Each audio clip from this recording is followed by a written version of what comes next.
Evidence from the suspect's past may lead to a motive for the attack. Law enforcement vehicles lined the street outside Abdul Razik Ali Artan's apartment complex last night.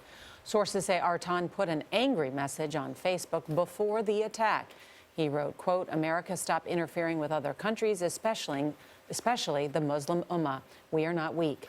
Jeff Pegues in Washington has been talking with investigators. Jeff, good morning. Good morning. This is increasingly turning into a terrorism case as investigators dig into the attacker's background. What they are discovering is a dramatic escalation in his statements online. Hallmark signs, law enforcement officials say, of someone radicalized and turning to action. Law enforcement sources say shortly before the attack, the suspect posted a message on Facebook suggesting that he was disturbed by how Muslims were being treated, reportedly posting, "I am sick and tired of seeing my fellow Muslim brothers and sisters being killed and tortured everywhere." Officials say Abdul Razak Ali Artan came to the U.S. with 6 family members in 2014 after fleeing Somalia and spending 7 years in a refugee camp in Pakistan.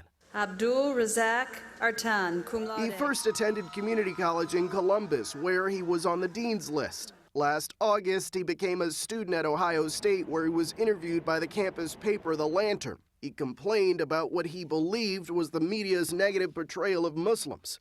"I wanted to pray in the open," he was quoted as saying, "but I was kind of scared with everything going on in the media.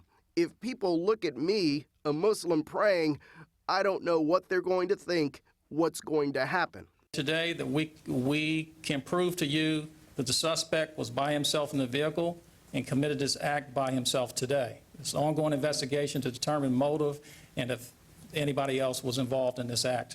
Although investigators still have not settled on a motive for the attack, it fits the profile of what investigators say terrorist organizations have been encouraging followers to do. Terrorist groups like Al-Qaeda and ISIS have been encouraging supporters to carry out lone wolf attacks like the one in Nice, France in July, and the shopping mall stabbing in Minnesota in September.